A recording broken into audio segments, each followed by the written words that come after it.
start.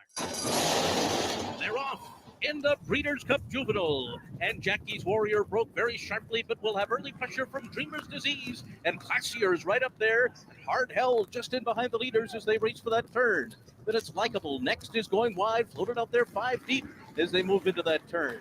And then it's King Fury right alongside of Hot Rod Charlie. Essential Quality mid-pack here, 7 lengths behind. Reinvestment Risk is next. And then comes Calibrate to the outside. 22.58 was the opening quarter mile. They're rolling up front. Camp Hope is next on the inside of Rombauer. And then Late Runner sitting on Go and Keep Me in Mind. So up the backstretch they go here in the Breeders' Cup Juvenile. And on the inside, it is Dreamer's Disease with a narrow lead. Likeable is right alongside in second. Jackie's Warrior ups to get off the pace here. That pace is fast, so will sit third. And Classier is there to the inside in fourth, past a half mile in 45.31 seconds. It continues to be a hot tempo as they race for the far turn. Dreamer's Disease on top as they round the turn. Jackie's Warrior begins to move. Now up into second position. Hot Rod Charlie has made a sudden move and has stormed up into third and is gaining ground on the top two. Then Essential Quality in fourth as they make their way to the top of the stretch. Jackie's Warrior strikes the front. Hot Rod Charlie circles up on the outside. The two of them will turn for home together, and Essential Quality is trying to get them. Here's Hot Rod Charlie, a huge long shot at 94-1, coming into the final 16th. But Essential Quality runs by. Jackie's Warrior's given way. Essential Quality's going to do it. Essential Quality has won the Breeders' Cup Juvenile over long shot Hot Rod Charlie. Keep Me in Mind came late third. Jackie's Warrior ended up fourth. The final time was 142.09. Essential Quality and Luis Saez did it. Well, there you go, Essential Quality in the TVG Breeders' Cup Juvenile. In fact, not only did he win, but you got your second place finisher there, Hot Rod Charlie, and the third place finisher, Keep Me in Mind, all going from Future Stars Friday to Derby Hopes come the first Saturday in May. And that first Saturday is fast approaching. I am so happy to have as my special guest today on the Future Stars Forecast members of Boat Racing. I've got Riley Higgins and Patrick O'Neill. I also have the gentlemen who were able to scout Hot Rod Charlie out as a yearling. And I'm talking about Sean Feld and his dad, Bob Feld. And guys, I mean, we just had the post draw today. You drew fabulously. Post 9. How stoked are you? We'll start with Riley and Patrick. Yeah, we couldn't be happier. We couldn't be happier with it. We were there attending at the post parade, and the room erupted in cheers when we drew number 9. So we're excited. No excuses. No, I mean, it's a fabulous post. And what was it like for you going into the Breeders' Cup Juvenile with a horse who was obviously on the improve? I mean, when he debuted at 5 furlongs and then tried turf. And then finally he got to, go longer on the main track. And he was really starting to show something in each one of those starts. There was progression, even though, again, in the beginning, you start sprinting. When did you feel like, okay, this is a horse coming into his own? And the fact then that you go off at 94-1 in the Breeders' Cup Juvenile. Yeah, great question, Ren. I think, after his maiden win, we put blinkers on and we routed him. We felt like he was a different horse. And we knew after that race that he was continuing to progress under Team O'Neill and the workout regimen they were putting him under. But, did we think he was Breeders' Cup, caliber? Certainly not.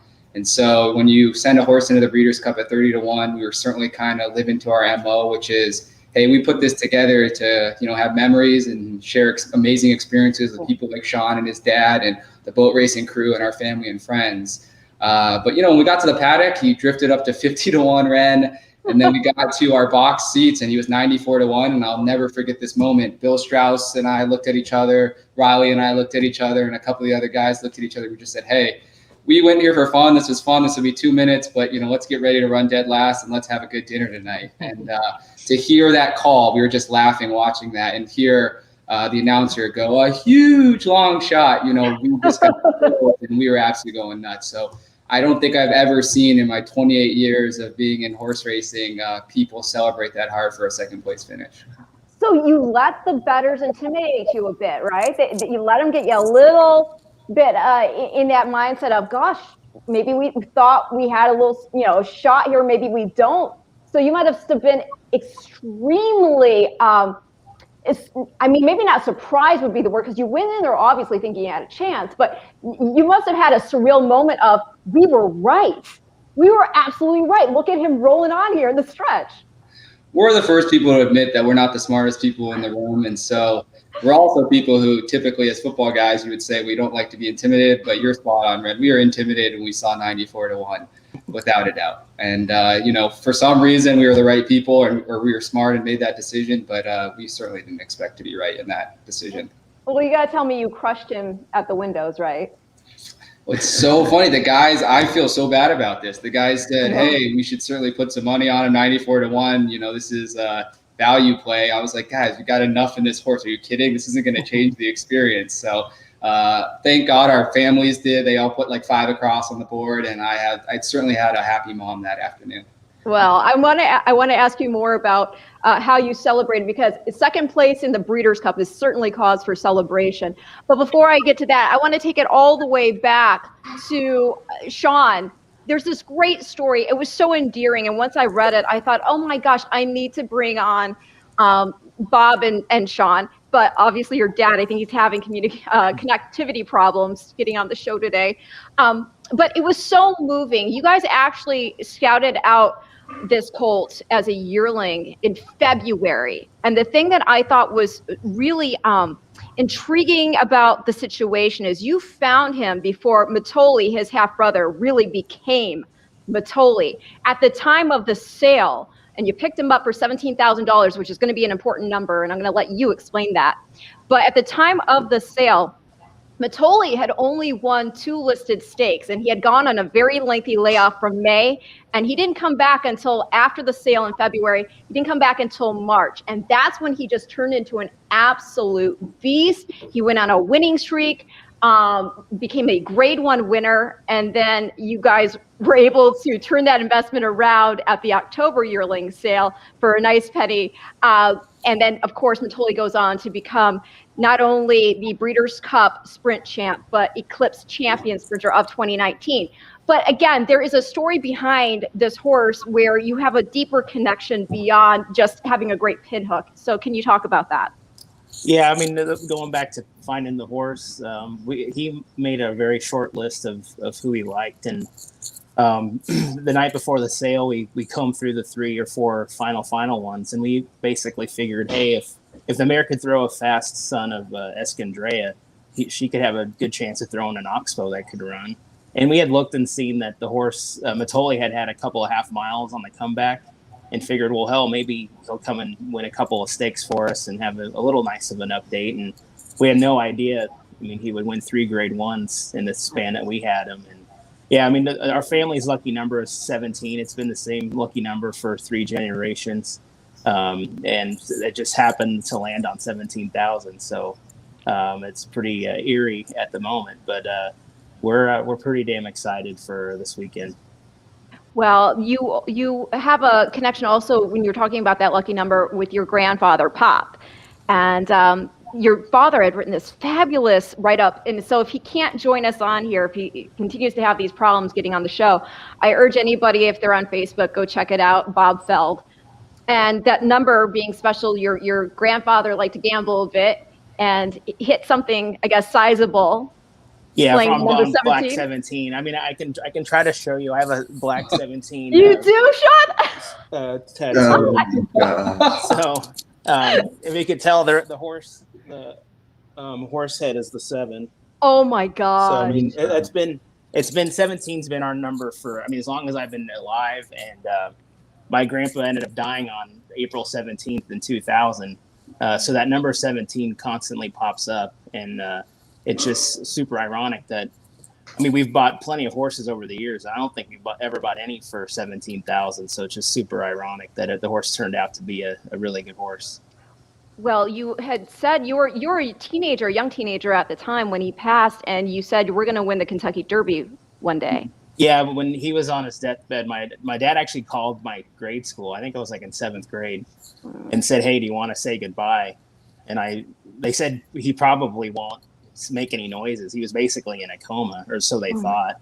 And when I told him we were going to win the Derby, he let out like this big groan and died a few hours later. So, hopefully we can make that dream come true on Saturday. No, there's no pressure, but something else is pretty interesting. I believe it was 17.5 for Seattle Slew. Yeah, it was either 17 or 17.5. Both were from Fasig-Tipton too, as well. So hopefully there's a strong connection with the Fasig and 17s too. Right. Well, also you got to love the fact of the pedigree in there. You're talking about Oxbow. The thing I always thought was interesting, Oxbow won the Preakness Stakes. And he, by Awesome Again, who obviously won the Breeders' Cup Classic, sired Ghost Zapper, won the Classic. But I think people also forget that Oxbow, like Painter, both by Awesome Again and out of full sisters to Tis Now. So you've got that great stamina in there, 2-time Breeders' Cup Classic champion. And then on the bottom side, you got Indian Charlie. You got to love that. He was your favorite in the Kentucky Derby of 1998, got beat by a stablemate. That was his only defeat in Real Quiet. So you've got all the credentials there. You have a horse that's improving with every start. Where were you, Sean? Were you at Breeders' Cup? Did you watch him roll? Actually, I was at my buddy's house it was just me, him, and my father-in-law. And my father-in-law had never watched me watch a race with him before. Aww. And at the 5/16, I was making so many different noises. And after the fact, they were like, "What the hell were you doing?" I go, "Well, I mean, how many times can you pinhook a Breeders' Cup Juvenile winner?" And here we are, one of third or fourth choice in the Kentucky Derby. It's super surreal.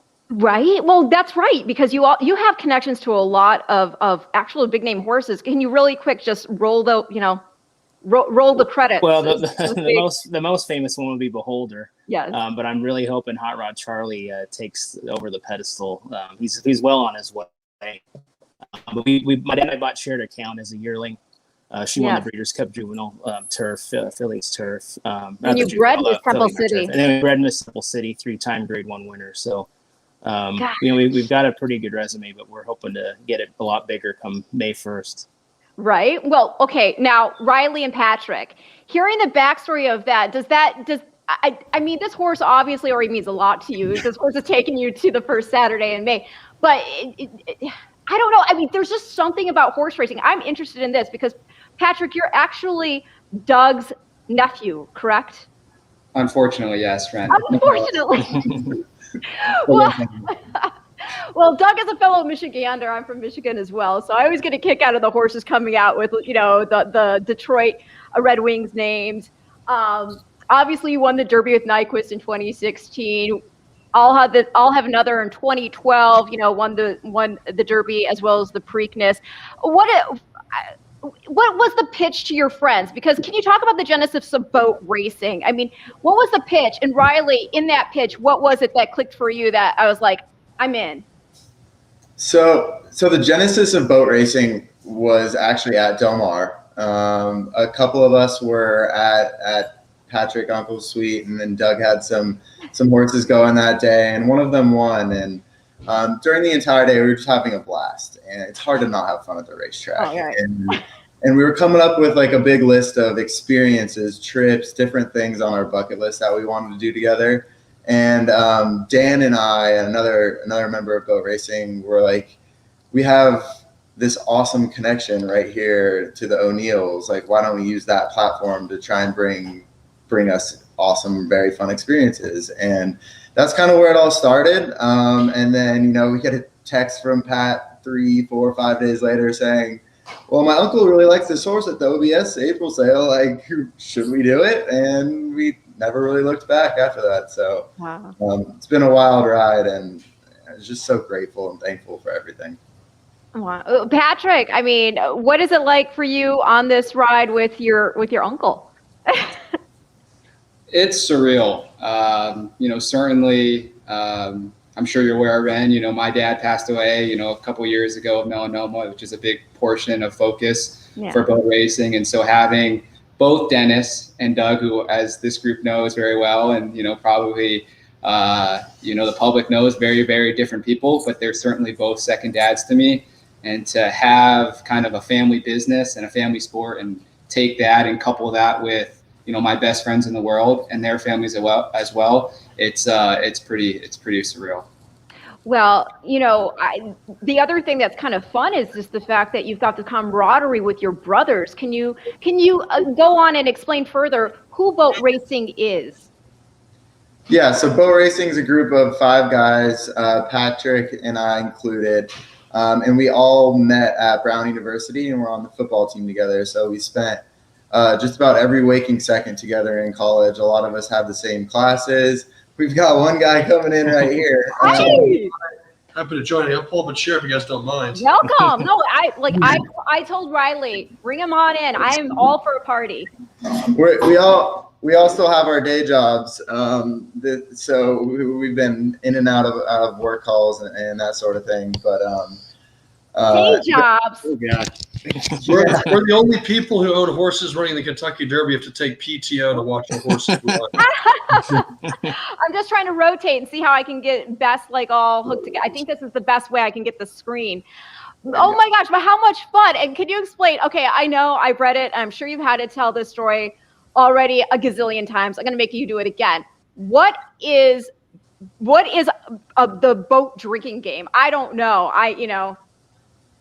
It's a pretty simple game. It's just chugging beers in a team as fast as you can. It's a relay race. The spin that we put on it, it's 5 people on each team lined up in a row, and it's a relay race that starts on one end. Usually, in most social circles, you just go down one way. Each person just chugs one beer. You chug one after the next person finishes. We actually go down and back. So the turn guy actually has to chug 2 full beers back to back. It comes down the opposite way. It's pretty basic. We're pretty simple guys. I got to say, we're easily amused by stuff like that. Have you played this game, Sean? If I did, I don't remember it, but I've played plenty of drinking games through the years. John, maybe Saturday evening. Yeah, there you go. Count me in for sure. Yes, absolutely. Well, I'm not a beer drinker, but I'll watch and I'll laugh. I'll stand there for documentary purposes. But no, honestly, this sounds like, okay, you guys need to win the Derby just so you go to the Preakness and do this in the infield, on the big show. Do you know what I mean? That's definitely the venue for a boat race. Right? I think the thing that's really funny, Ren, is we created this name because, it was something that unified us, a little bit cheeky, right? Every group in horse racing ends with stables or ends with something racing. Did we think at the time we were going to be at the pinnacle of the sport and have to explain this to Breeders' Cup, thousands of people that watch this, stream? Certainly no. But we have talked a little bit about it, how are we going to explain this? But, now we kind of think about it, and it's, it is really cool, right? There's nothing wrong with spending time with your best friends and having a beer or two and enjoying life, certainly. No, I mean, absolutely not. I think again, I feel like the story, the camaraderie and what you're talking about, it also is so relatable because I think the other, we always are talking about the sport of kings and it can sometimes sound very intimidating and you're thinking of, the erudite and the upper crust and, Cheerio, all that. I think it's fun to have this group of friends. You guys play football. You guys drink your beer. You have your relays. It's just kind of fun. It makes it a party. It makes people feel like it's all inclusive. You mentioned Bill Strauss. Can you talk about how he's involved with the partnership? Because that interview, by the way, the interview he did with Scott on TVG, insane. Oh, TV gold. Yeah. Thank God he's healthy after that interview, by the way. But Bill Strauss is a minority owner with us in the horse, and the actual majority owner is Roadrunner Racing, which is run by Greg Helm. Very unbelievable individuals, right? So you can imagine when us kind of, unsophisticated individuals are getting into horse racing, getting some attention from people like yourself, Ren. It could be, some owners could be say, what the heck are these idiots doing, right? But they couldn't have been so cool throughout this whole process. I think, their big thing is as much as we can increase the exposure of horse racing, the better, and especially bring in a new generation. Yeah. So those guys have been absolute godsends through this process and certainly will be not only mentors to all the boat racing guys going forward, but also, certainly friends. I think it's remarkable to see that type of love, because he was talking about the fact that, I mean, it's not like this is his first horse, but I mean, just to win and I'm talking about, I'm sorry, those out there, I jumped ahead of myself. I am talking about the post-race interview after Hot Rod Charlie won the Louisiana Derby. And I'm going to get to that in a minute. I want to play the backtrack, first of all, though, of the Robert B. Lewis, because I think that was such a gutty performance, and it goes it kind of goes under the radar of how good it actually was, because here you had him break from the gate, and he broke awful from the gate. I mean, there's this bad hop start, and he overcame that, and then to get squeezed between two really nice horses, one of them being Medina Spirit, and he did not back out. He never backed out. And that is so impressive for a young horse to do that. So let's go ahead actually and take a look at this race. And again, I'm talking about the Robert B. Lewis. And then I want everybody's reaction to what you thought after this race, and where you thought you were going to go from there. Let's see here. I'm making sure I'm pulling up the right one. Okay.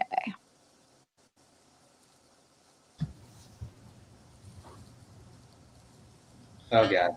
So as you said, bad breaker at the start. Yeah, that start was awful. And I mean, how many people didn't even notice it, right? Yeah, we'd raced Parnelli before and beaten him to break our maiden. So he was a known commodity to us. Medina Spirit was obviously the favorite, even money.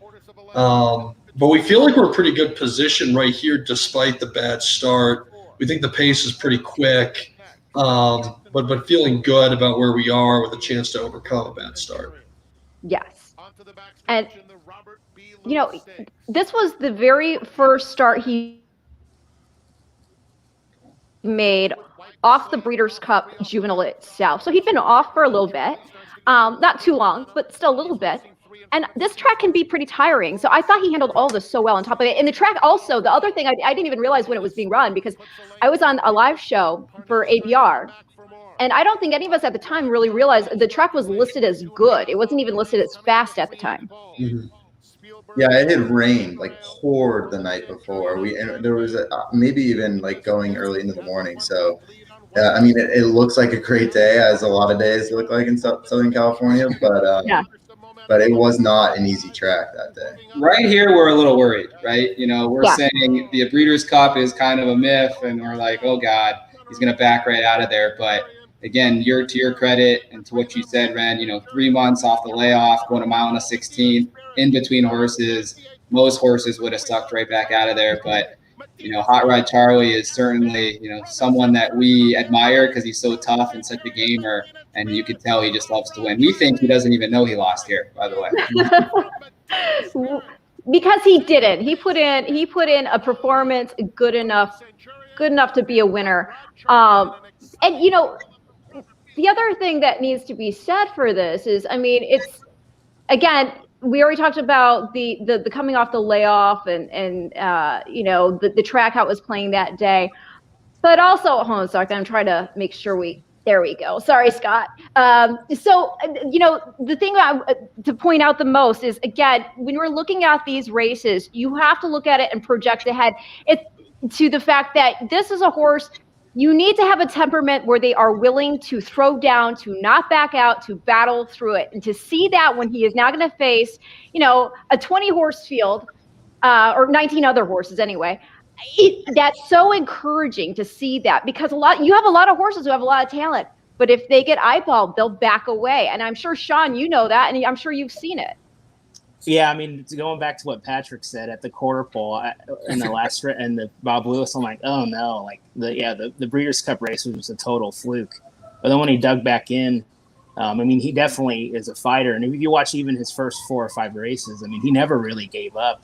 I'm sure the grass is probably the last thing he ever really wanted to run on, but he's super game. Yeah. And he's shown now after the Louisiana Derby that he can go wire to wire too. So, and it's pretty exciting. And that's incredible, too, to have that type of dynamic versatility. Did you all know that it was going to be the game plan to basically change things up and go to the lead in the Louisiana Derby, or were you taken by surprise when he did that as well? So it was the first time that Joel I believe, was riding. It was the second race, right, Sean? Second, yeah, because he Yeah, was the not. second race. Yeah. So, all the Joel Rosario, top 5 jockey in the country, you just, get out. You don't even talk to him in the paddock about strategy, right? You just let him do his thing. Yeah. So we all get to our seats, and immediately out of the gate he goes to the lead, and literally all of us looked at each other and we're like, what in the world is that guy doing? Where is X jockey from Southern California that we could replace him with? But again, that's why that guy makes the big bucks, and that's why that guy has ice in his veins. He just knew that Hot Rod Charlie was the speed of the speed. He knew that speed was holding that day. He knew that if somebody came to him like Midnight Bourbon, that he would fight him off. And, it was what a ride by, Joe Rosario. That's all we could talk about after the race. Bill Strauss obviously mentioned it on TVG that, again, Joel certainly earned his paycheck during that race. He did. And now he is going to actually be riding Rock Your World. But hey, no shame in the game. You're still getting Flavien Prat. We talked about it a lot, and we just wanted to do what's right, just in the industry, right? And Pratt, Flavien committed to us early, but in our opinion, whether you have Flavien or you have Joel, they're interchangeable. It's like having LeBron James or Kevin Durant. One's good at one thing, one's good at the other, but at the end of the day, they're both winners and they're both champions. Yeah, and the other thing is he's got the familiarity. There we go, with the horse. Also, he did ride him back into the third start of his career. We were just talking about the Louisiana Derby. Let's actually watch that because I think it's such an impressive performance. And the other thing that's so great about it is they had changed the distance of the Louisiana Derby back in, I believe, 2020. So he actually is going 1 mile and 3/16 here. 9.5 furlongs. And so, when you're now facing a 10 furlong test, the fact that he passed this with flying colors, I think it's got to be all the more encouraging to you all.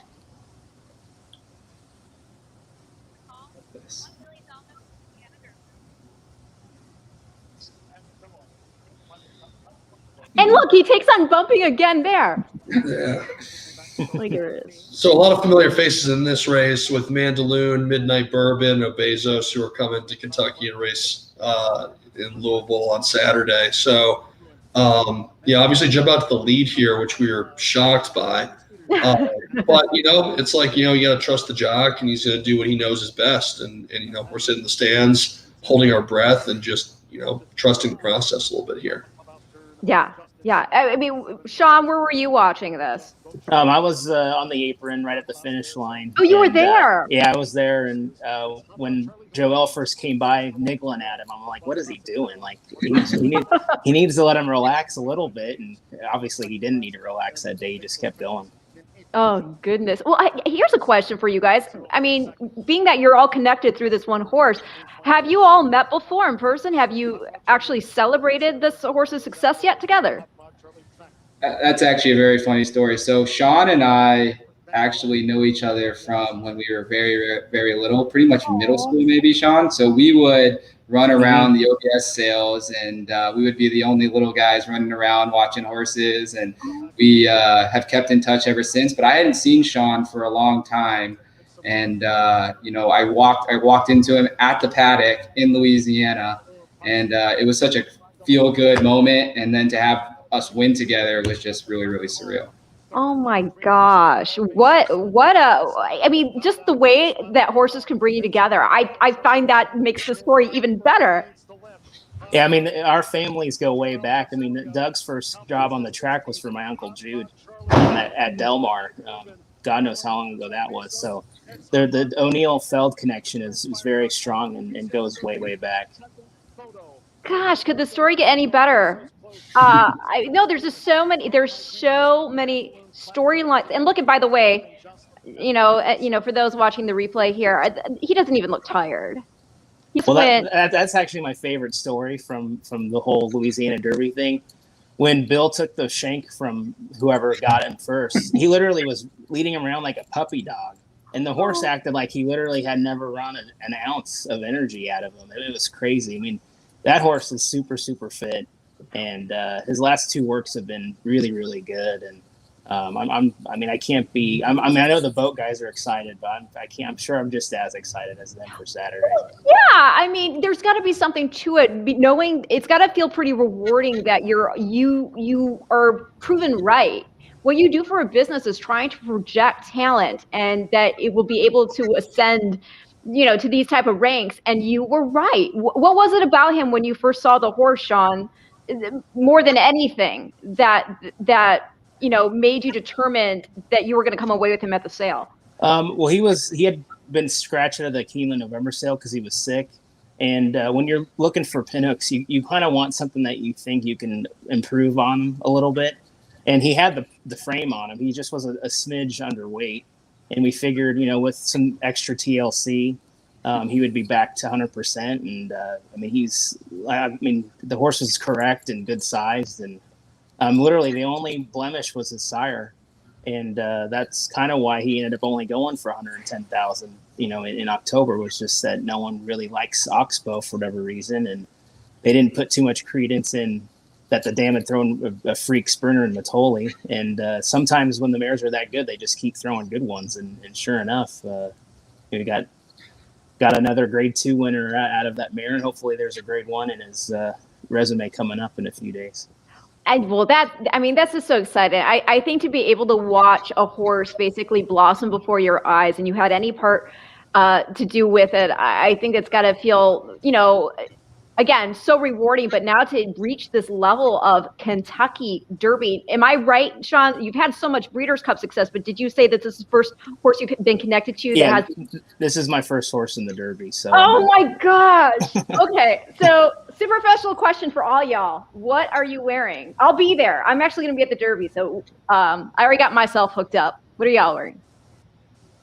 Alex? Oh, well, we all went to Taylor together and got suits, and we made sure that we don't match too closely, so we look like a bunch of cheesy groomsmen or something. But we got blazers for Friday for the Oaks, which we're really excited for, hosting a lot of our family and friends. We have 160 of our closest family and friends between the five of us who are coming to Louisville to support us and to enjoy the festivities. I'm personally wearing a gray blazer on Friday with white pants, and then on Saturday I'm coming in with a light blue suit. Love Classy, but nothing like too far off the registry, I think. Is anybody going to seersucker out? Our most fashion forward member, he's not on this call, is a guy named Dan Giovacchini. And he's got the fedora, and he definitely has the seersucker suit. So he'll be looking fly, and he definitely goes all out. So the pressure's on. I'm expecting to see him looking fly then. The pressure is on. Okay, what about you guys? I'm going with a summer blue suit on Saturday for the big day. That's how the tailor described it anyways. And then a nice charcoal suit on Friday with pink tie, pink pocket square, pretty bright. Got a show out for the fillies on Friday. There you go. Right on. Oh my gosh. And what about you? Oh, wait. A sawtooth blue suit on Friday with a pink shirt again for Phillies Day. And then the one person I'm a little bit worried about matching a little bit too close is Riley on Saturday. And we both kind of have this summer blue color with a white shirt. So hopefully we won't look like too much of twins out there. Oh, even if you do, come on. It'll still look really good in the picture because you don't want anybody to clash. If you win the Kentucky Derby, you want it to look nice in the winner's circle, right? So Sean, are you coming with the seersucker? I'm waiting for at least one seersucker. I don't know. Well, it's not seersucker, but at JCPenney yesterday, there was like a cream and green tie-dye looking coat. So I bought it to match the silk. So you guys always bring it. You and your dad. You and your dad always bring your dad is notorious for the shorts at the sale. Well, he'll be wearing he only buys Walmart brand suits, so he'll be wearing a Walmart brand suit on Saturday. I love it. And do you have the pedicure going? Yeah, he does. Yeah, he got the green and white toes for Hot Rod Charlie, so he's all set. Oh my gosh, I love it. See, that is dedication right there. And if you guys have a big party, I'm sure there will be beer, but Bob makes amazing tacos. So you can make your own taco party, the whole 9 yards. And while you guys drink the beer, I want to be invited. I'll drink margaritas because I can't handle beer. Now I have questions from Matt Carruthers, actually. Matt Carruthers wants to know what positions y'all played at Brown. Guessing Patrick played QB. And then he has two more questions for you, but I'll let that be answered first. I'll get that one. So I played actually cornerback. So I was a defensive back really funny today. I'm definitely the smallest of the group. And so there were certainly some people at the draw that were like, hey, how did you play football? And I just joked along with them and I was like, hey, I was the kicker. So it's been really funny. Yeah, and I played receiver, so me and Pat went head to head, and I got the best of him a lot of the time. Yeah, I'm just kidding. Show the tape. Yeah. I played tight end, so on the offensive side of the ball, blocking and catching passes, and I actually went head to head very frequently with both Dan and Eric. So, you know, a big source of pride for us were kind of those practice time battles. I mean, like, we can really get into it, but like, we played football together. We were in the same fraternity together. It was like maximum exposure to the same group of 30 plus people for 4 years straight, like living together, you know, eating together, studying together, practicing together, playing together, competing, partying together at night. Like, we saw every facet of each other, but, you know, really getting competitive on the football field and, like, you know, talking smack when you get the best of, like, a guy who you love to death and, like, really enjoy spending time with on and off the field is just, like, adds the camaraderie of our relationships as well. Oh my gosh. No, it kind of reminds me of the Spartans would do everything together in ancient times, right? And they had each other's back in all things. And it kind of reminds me of that, hearing you talk about all the time spent together, good times, bad times, study times, party time, all of it. And so now to share this experience, it's just got to be, I mean, absolutely surreal. Yeah, I can't put into words. It's just a blessing. We're very fortunate. And to kind of touch on what I was saying earlier, we have like 160 of our best family friends and mutual friends as well from our shared college experience. Like, we have 25 of our football classmates who are in the same fraternity as us, who, like, very well could be sitting in our shoes and, like, you know, we're very supportive of us and are like, you know, ecstatic to be here celebrating with us. And, you know, in the all-inclusive, all you can drink probably doesn't hurt the sales pitch and the all you can eat, but we're overjoyed to be able to share the experience with them to the extent that we are. Well, being that you have this athletic background as well, and you know, the shared bond of having to basically rely on one another, you know, you're only as strong as your weakest link, as they say. But what commonalities, what similarities have you found, especially for the guys that came into horse racing from the outside? What have you seen where you were able to apply that and be like, I completely recognize this in horse racing? I mean, how much more do you appreciate the athleticism that goes into not only conditioning the horse, but what the riders go through? For me, it's really the competition. Like, when we graduated and hung up our cleats senior year, it was like, now what from a competition standpoint? And it kind of leaves that void. And we're all super competitive, and just seeing everything that goes into the industry, whether it's like the grooms, the training, like the day-to-day behind the entire industry is just so cool, all leading up to like the most exciting 2 minutes. It's really unbelievable. And to see the competitive spirit in somebody like Charlie, who, even though he's getting squeezed, he's not pulling back, and it's like, it brings you back to football. It's really, really cool. What about you, Patrick? I know you had the background and, you know, obviously the connection to horse racing already in combination with playing football, but what were you able to take away from both aspects in your life and sort of put together as sort of I mean, I don't even know how to say it exactly, because I think it's all applicable not only to sports, but how one lives their own life, right? You train to win, you live to win, right? But I'm guessing there are certain things within horse racing and football for you that you found, you know, one helped the other in terms of what, you know, whether it was temperament or how you attacked something. Yeah, completely. I think when I think back about our football careers, you know, the most important part was certainly the preparation, right? It was the early mornings, Monday morning, when you had a full list of classes, but still had to work out at 6 a.m.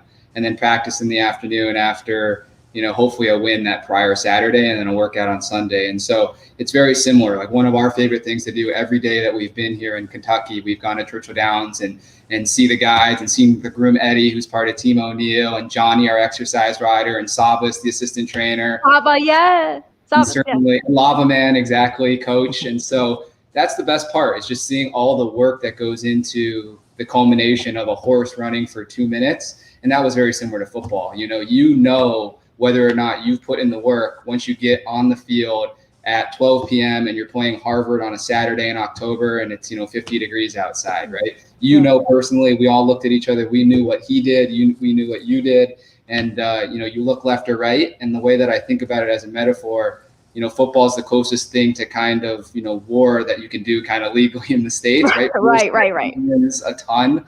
But, you're out there and people are trying to take your head off, right? And so if you're not prepared together, if you don't work hard together, Monday through Friday, it's all for nothing. And so I think for us, just understanding how amazing the people are within horse racing, it certainly, makes you feel good just being a part of a team again. And then kind of hopefully, knock on wood, triumphing again, it just brings us back to those great days on the gridiron.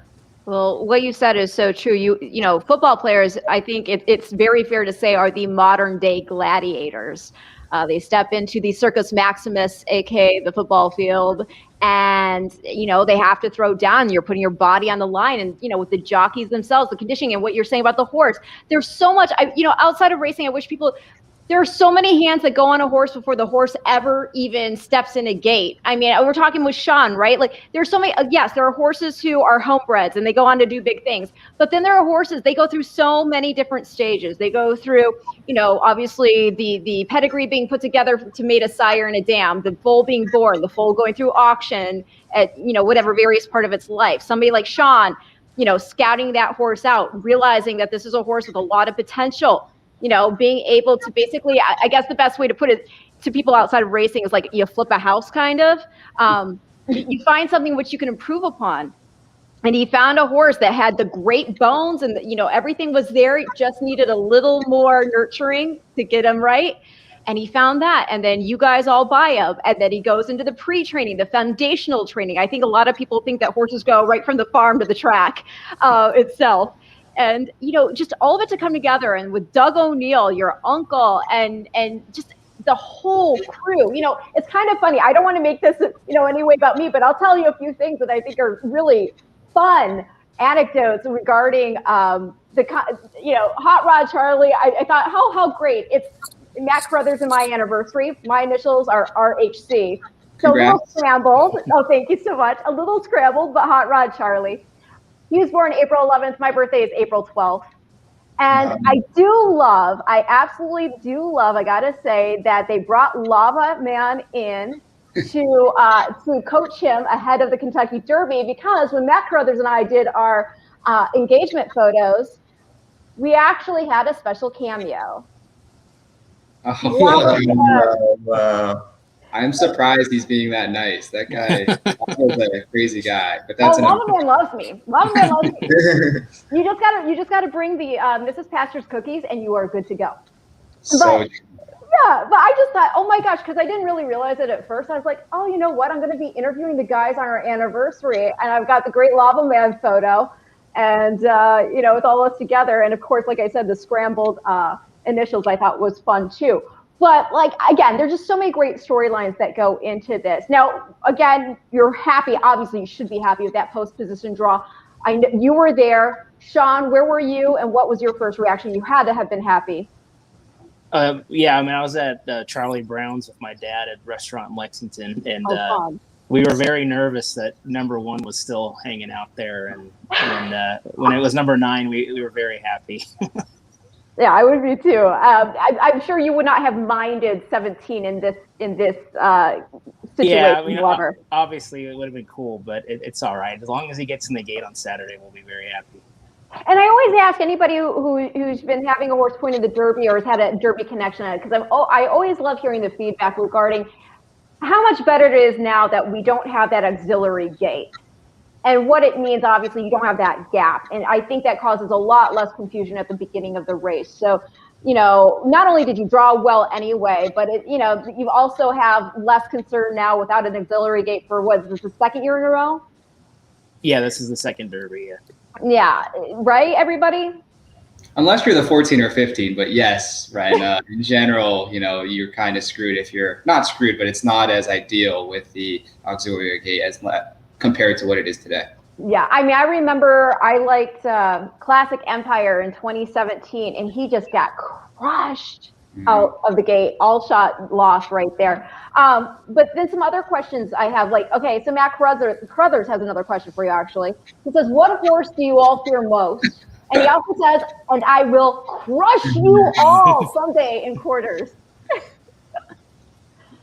I mean, personally, I wouldn't trade spots with anybody. That's my take. I think there are a lot of talented horses in the field. There's one horse in particular, Drew, kind of a less favorable position with known agenda on the rail. But like, we respect our opponents, but we also know that we have a really good horse in our barn. So we're thrilled to have Hot Rod Charlie. But we kind of take the mindset of us against the world. Like, we were 94-1, and we realized that the odds don't really matter as much as some people might think. Like, the gate's open in 2 minutes, anything can happen. So it's kind of a non-answer, but like, I truly feel like I wouldn't trade places with anybody right now. You guys keep talking. I'm gonna throw the actual post positions up over us, but please, by all means, keep chiming in. I think that's a great mindset to have. What about you, Sean? I mean, I'm with those guys too, but I think, with how good Rock Your World ran in the Santa Anita Derby, he's definitely one that I'll be keeping an eye out for. But with how Hot Rod's been training and been running, I'm not too. I like where he's sitting right now. That's for sure. And here's another question for you, Sean, because you may know this. I don't know off the top of my head, but do you happen to have an idea of what the full count was for his for 2018? I do not, but I have a feeling it was probably either the low 20s or high teens. So okay, well, let's just say 20,000 foals, Warren. The fact that you have you've got one of the 20 stalls in the Kentucky Derby. Have you all like just considered? I mean, we already know that the Kentucky Derby is massive, but when you put it down to the stats, what runs through your mind? Ever since we won the Louisiana Derby, the words unbelievable, unreal, surreal have just been coming out of my mouth so much. And that's just the best way I can put it. I still can't believe that we've made it here and I'm in Louisville. Like, it's just ridiculous. Oh, yeah? Well, have you ever been to Kentucky before the Breeders' Cup? Nope. What? Well, you had Patrick, obviously, but like, oh my gosh, really? Okay, well, I'm what a great auspicious reason to have come to Kentucky, first for Breeders' Cup and now for the Kentucky Derby. When you travel, when you are on a plane, because I've heard stories before from people, and by the way, thank you, Jennifer, that is a very nice comment from you. I've heard people, like, I can't remember what it was. Maybe it was Graham Motion. Maybe it was somebody else. But they were on a flight, and somebody said, oh, well, what do you do for a living? I'm a horse trainer. Oh, have you ever won the Kentucky Derby before? And for years could never say that say that. And then finally, yes, I have, actually.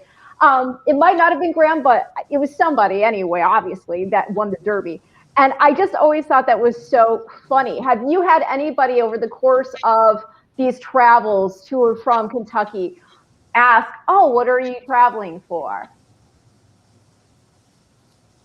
Yeah, I mean, we kind of, like, when we walked into Lexington, we knew that our odds for Hot Rod Charlie being competitive in that race were pretty low. So we were kind of covert about, like we were wearing necessarily like our Hot Rod Charlie Breeders' Cups hats that day. Like, we were, being a little bit less visible, but ever since that day, like, we came to the track for the Classic on that Saturday, and we were wearing our hats, and there were people screaming at us like, yo, you made me so much money yesterday.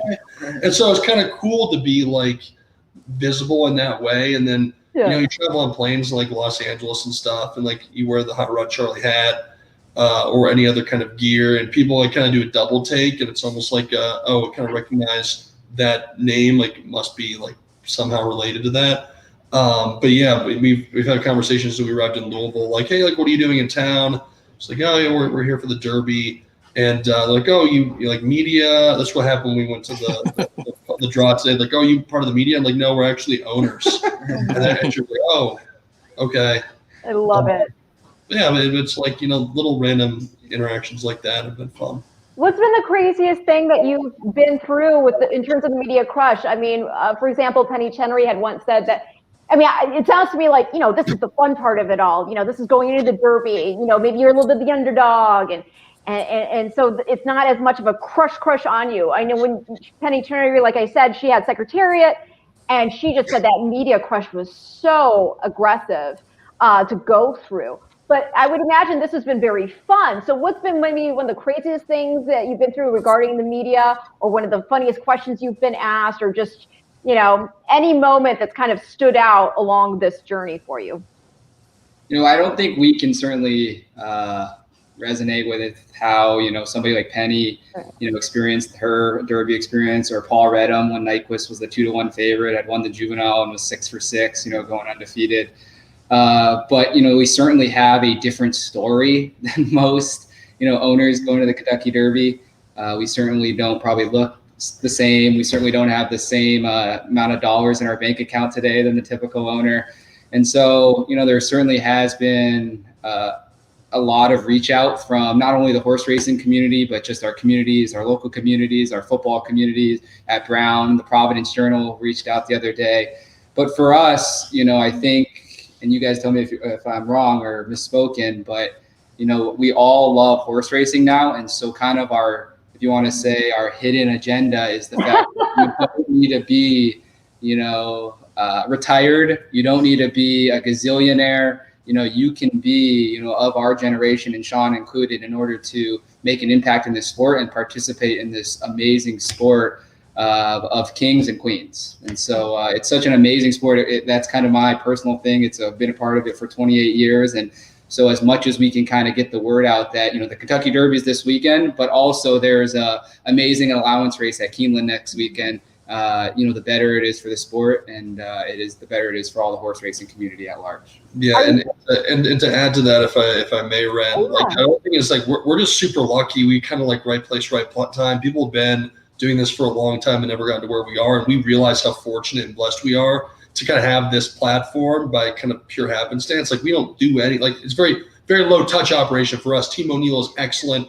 All the credit goes to them, and it's not just about us. It's about Roadrunner Racing with Greg Helm. It's about Bill Strauss, who's been an amazing mentor, both at the track and then also just as a very successful businessman himself. But then also, what we like to do, if you don't mind, during these conversations, we realize that we've kind of happened upon a good platform for visibility for the sport, but also for causes that we care about. And so we've been trying to raise awareness for the Melanoma Research Alliance, and we're going to be making contributions and donations to the Melanoma Research Alliance, because that's a cause that matters a lot to us as boat racing. It's a cause that's very important to Team O'Neill, with his father who passed away in late 2015, and then another uncle of his, another brother of Dennis and Doug's, who passed away, named Danny, when he was in his 30s. So it's a cause and a message that we like to peddle, because we know that we have this 15 seconds of fame capturing lightning in a bottle, but we know that we also don't do any of the work ourselves, and we're not the real celebrities here, but we do want to use that platform to be able to pay it forward and bring awareness to a cause that really matters a lot to us. I think that's so wonderful. I mean, I know that we've all suffered loss. I know Sean suffered loss, Patrick, and like you said, everybody here is when you, like you said, when somebody uses their platform to get the word out about something, to help somebody who may be coping, it also helps, even not to just give awareness to the actual issue, whatever it is, but also I think it makes those people who are in those situations not feel alone, because there's always so much going on in the world, right? There's always problems. Everybody has their own conflict in their own life. And a lot of times I think people, when they're going through a personal struggle, they can feel kind of alone. And so when you're bringing awareness to something, and in addition to not only awareness to that, but, and do you have a website? I can pop that up. It's curemelanoma.org, I believe, Ren. And under the blog, there's a donation aspect to it. But yeah, that's where we are donating the sixth of our funds. And the real cool story there, a sixth represents the fact that in sports, there's, the sixth man. The sixth man's the unsung hero that comes off the bench, is gritty, sparks the team. And so we were kind of treating, certainly Sean's grandpa's in this as well, but we're treating all these individuals that aren't with us physically, but are with us in spirit as, our sixth man through this journey, because there's 5 of us in boat racing. Well, there's also another great cause that you guys are bringing awareness to, and that is for Jake Panus. And I'm going to share the screen here. I actually have the video that Doug O'Neill has posted about Jake. And for those of you who don't know, Jake, this beautiful boy, I believe 16 years old, a tragic car accident he was involved in. He's the son of Stephen Panus, who's a wonderful man. He's the president of TJC Media, the Jockey Club Media.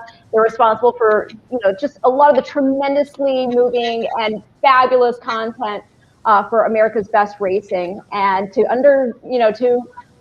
suffer such a loss is just unbearable to think about. But he's trying to move forward by making Jake's life still count.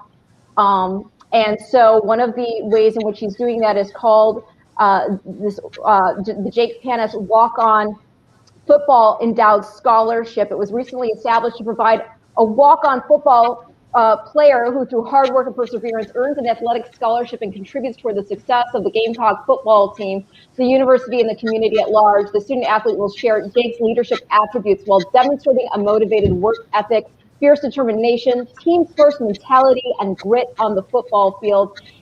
He was such a fan of this team. And before I show this video, Doug, I know, had reached out to Stephen about if there was anything he could do to help, because he had met Jake. I'm guessing, Pat, that you had met Jake as well then. What exactly is now the connection? I know what it is, but I would like you all to explain the connection with Hot Rod Charlie and now this endeavor. Yeah, so Stephen, actually I have never met Jake Wren, and I had never met Stephen, who has been, a great friend going forward. And I'd actually take a step back and say one of the greatest things about this entire journey together has been meeting new people in the horse racing industry and outside the horse racing industry, right? So we wouldn't have ever, met Wren, and, it's such a great group of people. So it's definitely a blessing kind of going on this journey. But specifically, Stephen, great person, like you said, and like you said, his son unfortunately passed away to a horrible car accident. And, Doug, being such an amazing, fatherly figure, certainly a great family man and such a team-oriented person, said, Stephen, I've known you for, many years in the industry. Whatever you need, we will support you. We're here with you. Your son's on this journey with us. And so he created a saddle towel specifically for Hot Rod Charlie to wear around the barn. He wears it with pride. And, Jake, in talking to Stephen, represented an individual who was, always himself, who was gritty and, had a lifelong, determination to become a walk-on at South Carolina. And so if, Charlie or Chuck, how we call him, can be any bit of, Jake in terms of resiliency, his strength, his desire to win, that's certainly something, that mojo that Doug wanted to make sure that, Chuck has day in and day out as he's training and hopefully racing on May 1st. I think that's wonderful. And yeah, I'm gonna share this little video that Doug actually posted to his Twitter feed. If anybody wants to actually go see it, there and beyond here on this show, I'm going to share the screen. I'll share the audio, and this will explain a bit more about what the Walk-On Fund is about. Jake Panus had a dream to follow in his father Stephen's footsteps and attend the University of South Carolina. Becoming a Gamecock was never a question. That dream was taken from young Jake at the age of 16. While Jake will never get to realize his lifelong dream, his passing will allow future aspiring student athletes to realize theirs through the Jake Panus Walk-On Football Endowed Scholarship. Jake's leadership, his magnetic personality, and larger-than-life presence will now live on at the University of South Carolina and in the Gamecock program forever. Yeah. Thank you for doing that. I mean, like I said, I'm a mom. You're all young. I can't even fathom losing a child. I just can't. It's just unbearable to think about. So I commend you guys for using, again, your platform, not only for recognizing the personal connections you have, again, Patrick, having lost your father, and but also with colleagues within the industry and what they've gone through too. And in this case, Stephen Panus. I think we're such a great community, I think, and horse racing can achieve such great things. I wish people, more people outside of our sport would see just how many people are brought together by a single horse. 1000%. I mean, these horses bring us together. That's something that Doug talks about all the time. And they, just as much as, we talk about them feeding off our energy, we certainly feed off, and the vice versa. We feed off their energy. And so, again, the amount of times that we've said it as a group, what an amazing industry, but at the end of the day, what an amazing animal. And, brother, sixth brother, Charlie is certainly something that we don't take for granted. Yeah, no, definitely. And I see also your name listed on the curemelanoma.org website. Is that another website which people can check that out? Exactly. Thank you, Ren. Yes, that's the Melanoma Research Alliance. Yes, I'll put that up on a banner right now. And while I'm creating this banner as a lighthearted thing, what is the actual background story? I mean, I think it's pretty clear that the Charlie comes from Indian Charlie, unless there's another reason how Hot Rod Charlie came about. No, you nailed it. It's all in reference to Indian Charlie, and the Hot Rod was just a cheeky, fun horse name to throw on there. And we actually didn't come up with it ourselves. Our partner Greg Helm and Roadrunner and his group did.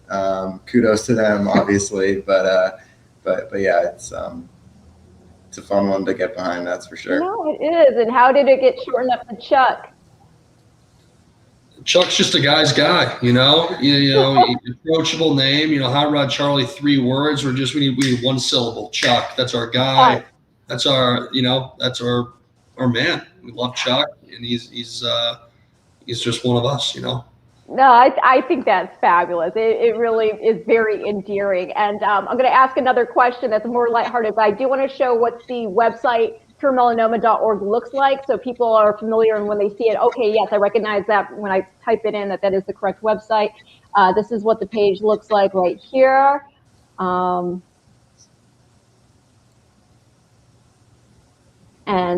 this is another cause, again, very, very near and dear to team boat racing. And it's as simple as going to this website where you can help out. Yeah, like I said, I feel like there are a lot of causes, a lot of struggles people go through, and a lot of times they feel alone. And just to bring some acknowledgement to it, you don't know how many other people then you touch and be like, I know somebody who's gone through that. I lost somebody who went through that, or something similar, or just maybe somebody who just wants to do something good. I mean, it's always about paying it forward, right? That's what you guys are doing. You've achieved so much success in such a short time, and now, like you said, you want to use this platform to pay that forward in some way, meaningful way. 1000%. I mean, an example of that is literally a couple hours ago. I think, Riley, you received an email from an individual where his father is named Charlie, and he passed away from melanoma.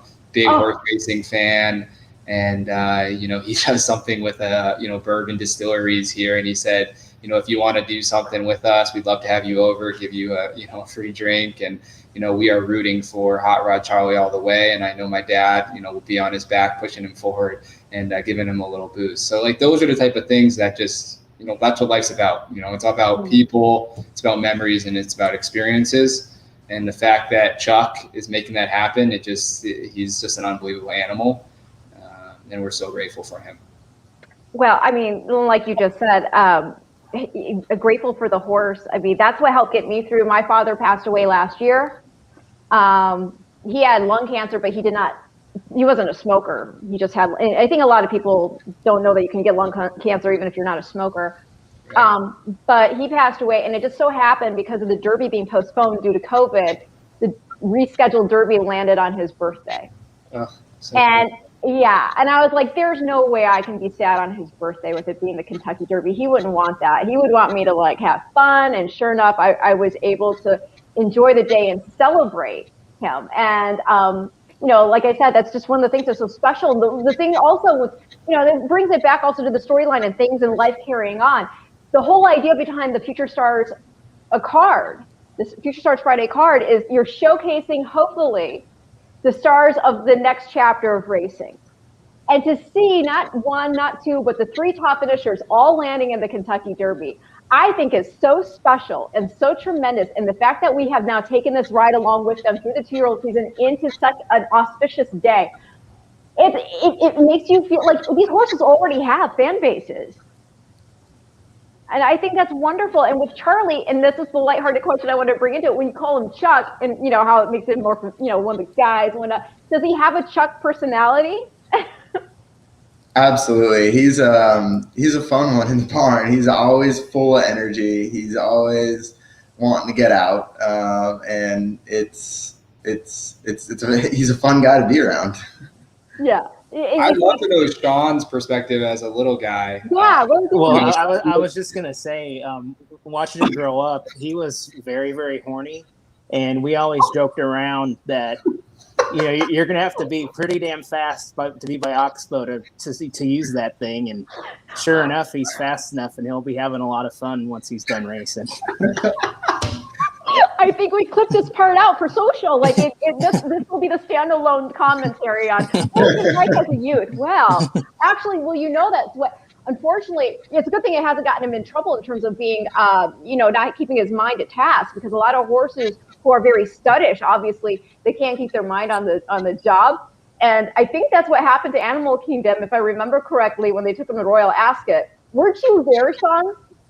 I wasn't there, but I heard the story that there was a filly in the race, and he just couldn't take his eyes off the filly. But luckily, there's no fillies, I know, on Saturday, so. No, right.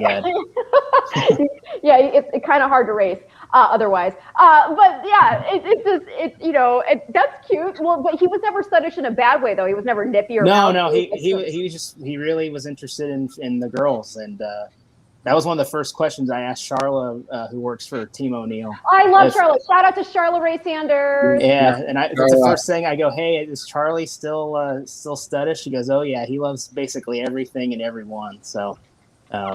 It's been pretty fun.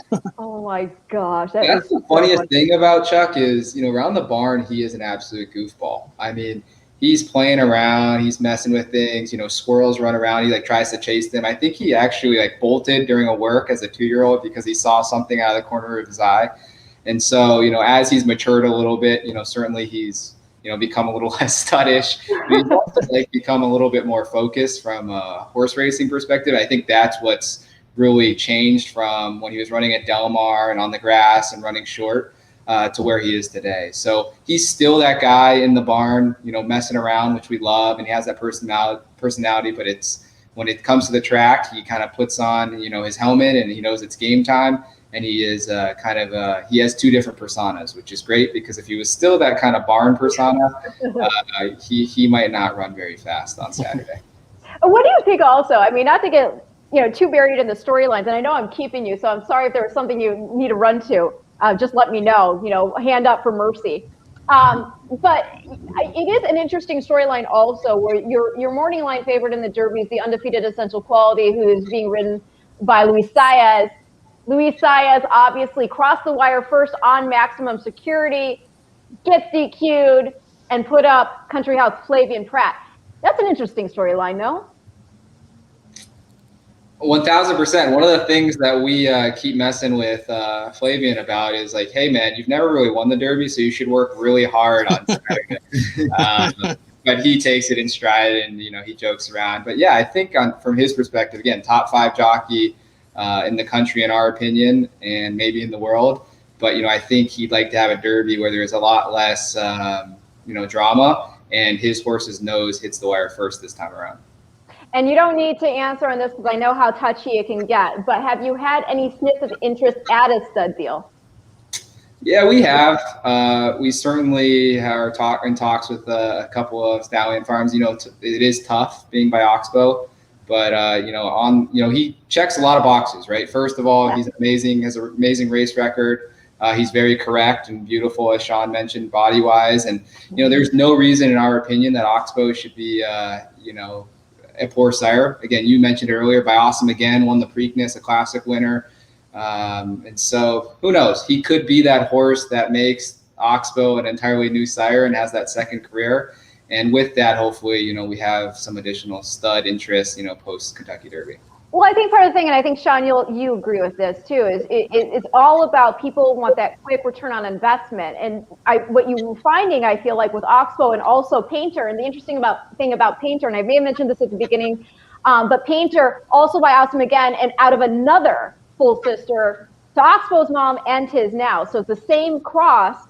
And what we've been seeing is these horses develop more later into the late 3-year-old year and into the 4-year-old season, which is actually great for you all going into the classics, right? But I think that's part of the reason why when people are putting down so much money, they want to make that money back as soon as possible. What's your take on it, Sean? I mean, you're in the sales, whenever there's a sale, there you are at the ground. Well, I'm sure the boat guys have heard the same thing I heard all when he was a yearling was, oh, nice horse, but by Oxbow. And really good horse, but Oxbow can't do an Oxbow. But I think, this horse has shown that he's by far the best Oxbow of all time. And with his bottom side and his half brother, who was a monster, when you have good, deep female families, that's who becomes the good sire. It's not necessarily who they're by. You look at Into Mischief, and when he first started at stud, no one wanted to breed to a son of Harlan's Holiday, and now he's standing for $225,000, and his half sisters Beholder and Mendelssohn, and it's an amazing, he could very well be the next Into Mischief. So, and hopefully if he wins on Saturday, it'll just, the vans will be lining up to go see him when he's retired.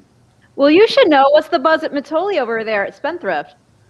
They look really good. Matoli himself was a very good looking horse, and obviously Indian Miss the Dam throws, outstanding looking individuals. So it's not a surprise that Matoli's off to a good start at the moment. What's your favorite, specifically physically speaking? Because the one thing I noticed right away with Hot Rod Charlie is his front end. He's got such a deep girth. He's got such a nice chest on him. It just tells me this is a horse who can get a lot of air, and you see that in the fact that he doesn't get tired, even after running a mile and 3/16. So what was the physical standout for you, Sean? Well, two things. One, his shoulder. You need a big shoulder to be a good racehorse, and the second thing is his short back. When all the horses were walking into the Louisiana Derby paddock, I was like, oh, that horse is really long, and I'm going, oh, who's this? This horse has no back at all, and it was Hot Rod Charlie. I'm like, well, that's why I liked him. Big shoulder and a short back.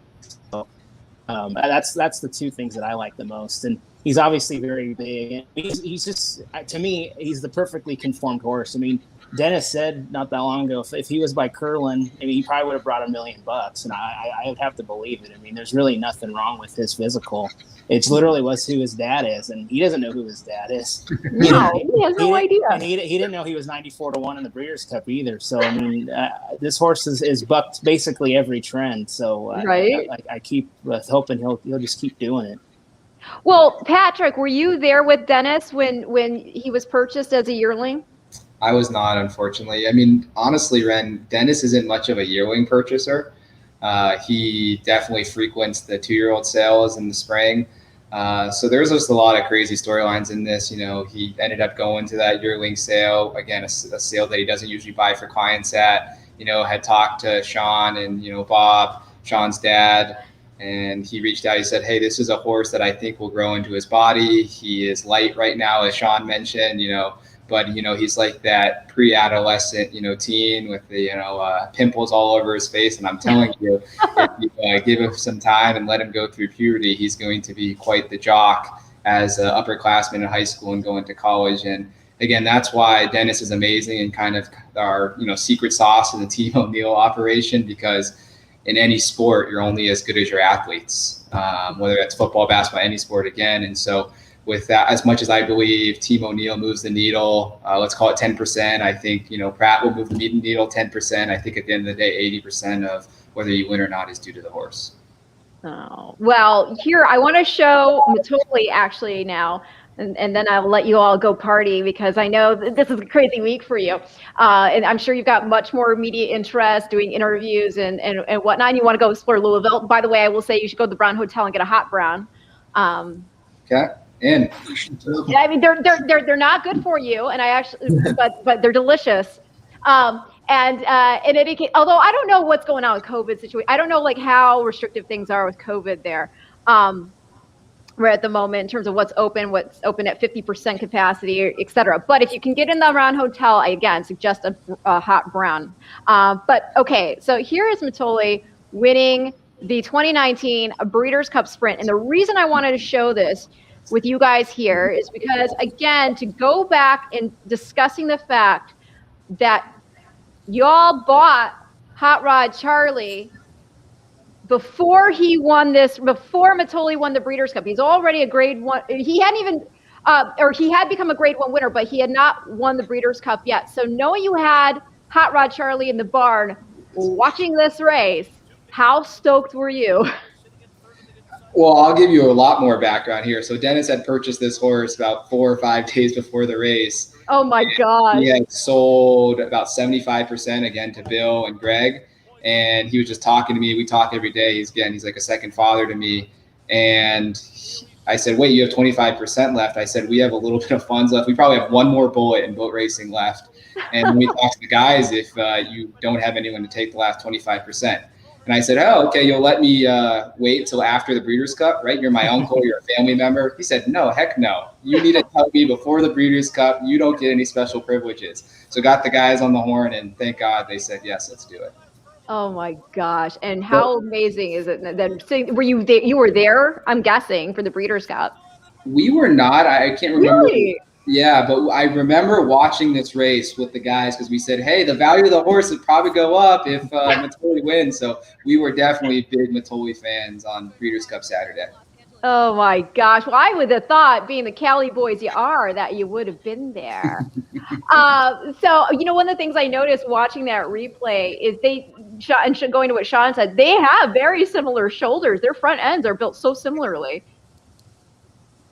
Yeah, I mean, like I said, the Indian Miss obviously can stand for souls because they look more like each other than their sires. I mean, for sure. Because Escondrea and Oxbow are kind of the longer, stretchier types, and they definitely are more on the quarter horsey side, which usually is a good thing.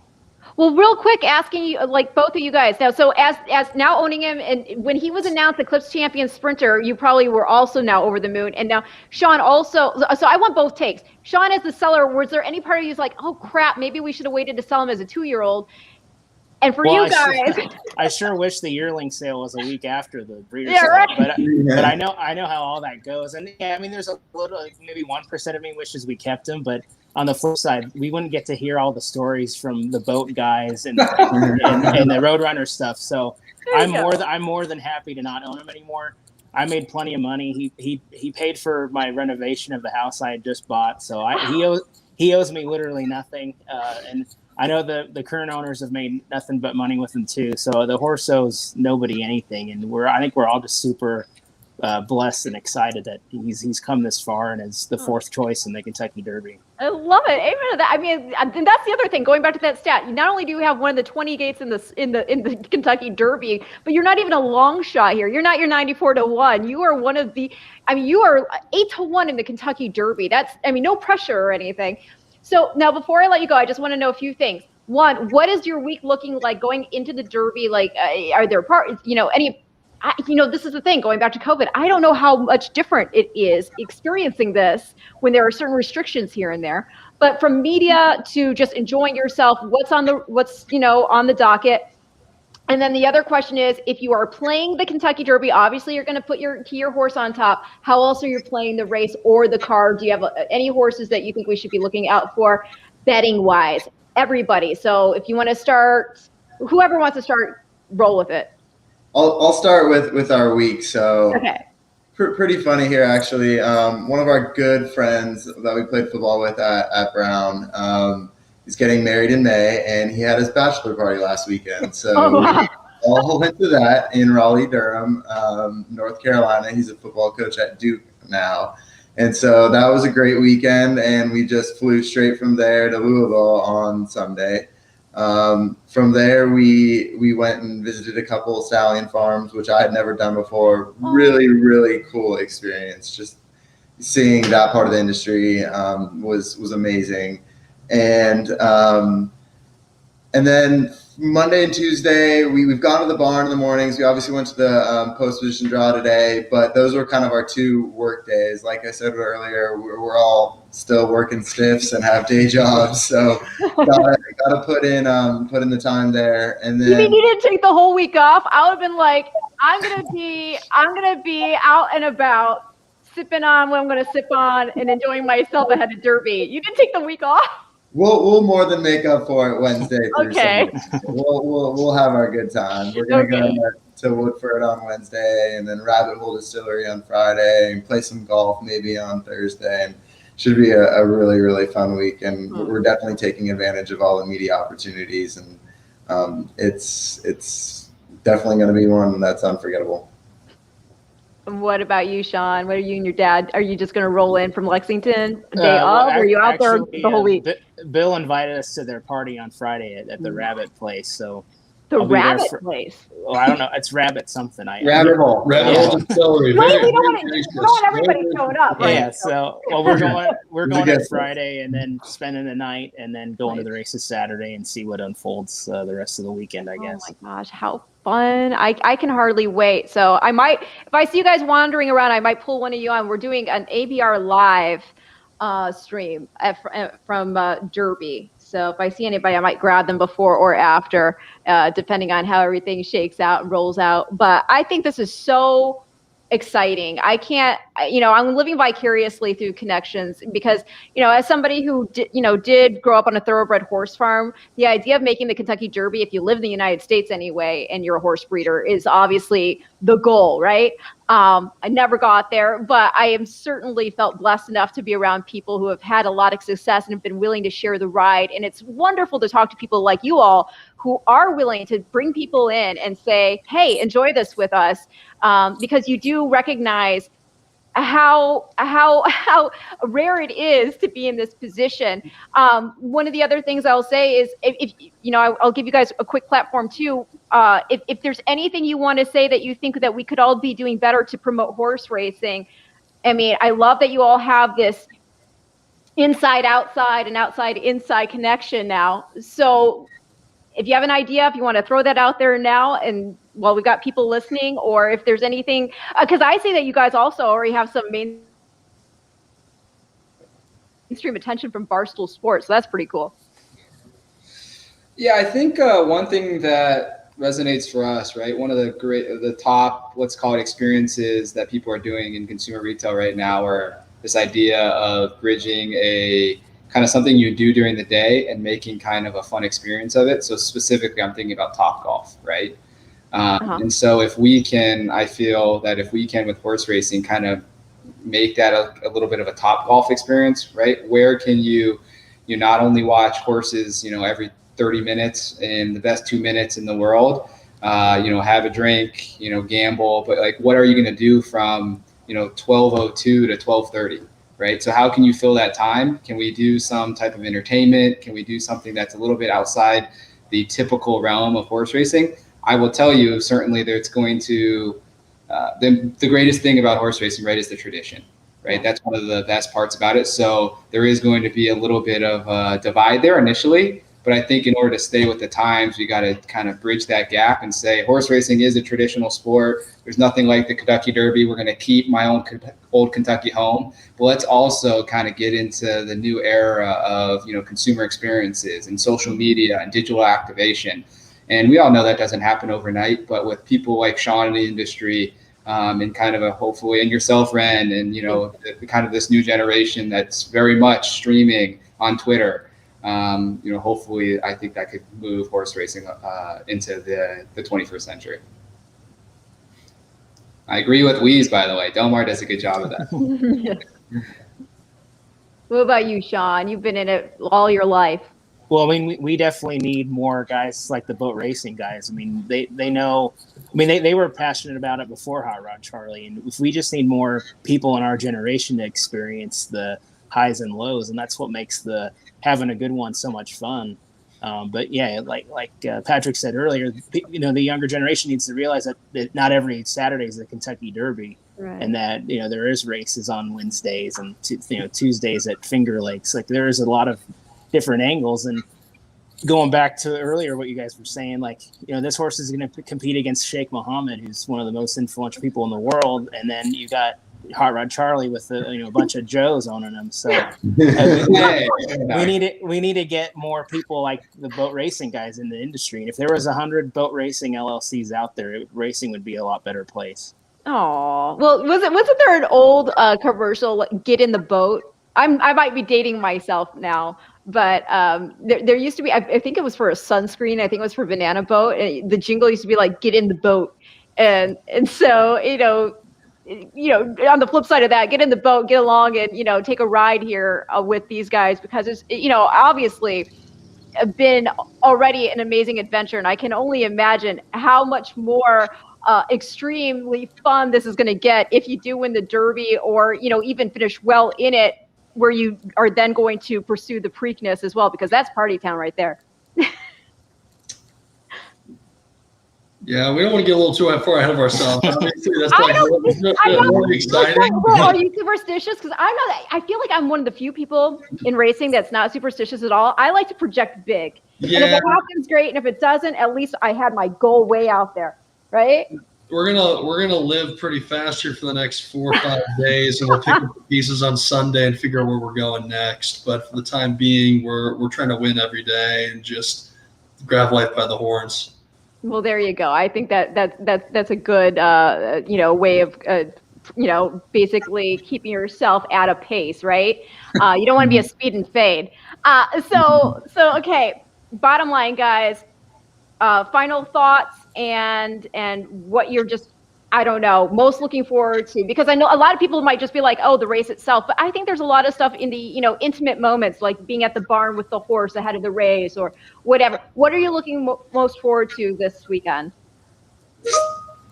I think personally, I'm looking forward to going back to the backside and seeing Chuck before the race, see him get ready, and kind of taking that experience that I've been so blessed to have with Mr. Paul Redham, allowing me to do that with I'll Have Another and Nyquist, and sharing it with, hopefully people like Sean, if we can get enough paddock passes for everybody, but, Sean, Alex, Riley, Dan, and Eric, who are certainly, some of my best friends in life. And that walkover, yeah, it's unexplainable, right? It's like walking into the big house with Michigan, go Blue, Michigan fan like you, Ren. So yeah, Wolverine. Exactly. When Michigan plays Ohio State, like that's what that walkover is for thoroughbred horse racing. And I just can't wait for that moment. Whether Chuck runs, dead last or first, I think, as Alex very well said, we are going to enjoy the ride. Certainly it would be better if he won. But that's not going to depict whether we have fun or not the next 4 or 5 days. That's for sure. Right on. Oh, I will bait one thing. I've never done the walkover for the Derby itself, but I've done it on Derby Day. And Pat, you already know this, but for the rest of you guys, you might want to bring some wipes with you because your shoes are going to be trashed. Good advice. What about you, Sean? What are you looking most forward to? I'm looking forward to Friday night, meeting up with everybody again. And then Saturday, just hope to not get too drunk with the all-inclusive stuff is what I'm most worried about. I love it. Okay. Oh, Mike, I'm so sorry. One last question, because I forgot to ask you. I forgot to get the answer from you guys. Who are you playing underneath? Hot Rod, Charlie. Who are you playing underneath Chuck? So I think a little bit more of the long shots, live long shots, coming out of Louisiana Derby. Mandaloon's been working really, really well. I think Obezos has a good shot at deep rod. So I like a couple of those. Okay. Anybody else want to chime in? We all love betting tips. I like the Shadwell filly in the Oaks. I know she's the favorite, but Malachi. Yeah, I think she's got a big chance. Okay, well, it's good to know that there's the Oaks Derby double, which you can play also. Although, like you said, she's favorite, so you're going to want to key her with some prices. And Hot Rod, I think, is going to offer some fabulous value. Or again, Chuck. I got to get used to calling him Chuck. Exactly. Yeah. The only race I can say is an absolute lock is if Lava Man is running against the other ponies out there. I mean, that guy is 20 years old, and he loves being out on the track. he could still run in the Breeders' Cup Classic potentially on Saturday. He looks that great. So that's one thing. If I could bet on anything, I would put my entire life savings on. The coach, the equine coach, because obviously the human counterpart's D. Wayne Lucas. But yeah, I'm 20 years old and he still is just in fabulous condition. And that's, a lot of credit goes to Sabas, who just showers that horse with so much love. And obviously he's very special to the Carruthers. And, guys, I got to tell you, this has been so much fun. I can't, it's, again, so much fun to get to know people I've not had the opportunity with which to speak. Who are truly taking nothing for granted in the experience that they're going through and that they are sharing with other people. The one thing I will also say, considering the name of the race, your boat racing LLC and the partnership, you might want to, if he does win, you could do the thing with the beer like with Zenyatta, because he's got to kind of have the indoctrination, right? But maybe you'll wait till after the Triple Crown series. You should do a live interview on race day in front of all of our college buddies. I'll do it. It'll be fun. I mean, like I said, I can't drink a beer, but I will slam the Prosecco with y'all, or a lily. The lilies are really good. The mint juleps are. No. I'll never understand that. Okay, real quick, I'm going to let you go, but I want you to plug one more time your charities. CureMelanoma.org. I'm going to throw up the banner again. And then certainly the Jake Panus Foundation, walk-on scholarship. Perfect. And guys, again, thank you so much for your time, your insight into this horse, for, again, letting us share in the fun, and for most importantly, paying it forward, using this experience and not taking it for granted, using your platform for some really good causes. I wish you all the best come Saturday, and I will see you there. Let's take a photo together if we see you, or again, I'm serious. I'll do a live stream. I'll bring you guys on the America's Best Racing stream that we're going to be doing. Love to hear it. Thank you so much for your time as well. Happy anniversary, by the way. Yeah. Thank you so much. We're going to go eat. I got to put on a dress, but we're going to go eat. All right, everybody, this has been your Future Stars forecast from Future Stars Friday to the first Saturday in May. We've got Team Boat Racing, we've got Sean Feld, and they're going to be looking forward to Hot Rod Charlie, aka Chuck, taking on 19 other horses in the Kentucky Derby. Stay tuned. Thank you, Ren. Thank you. Bye, everybody.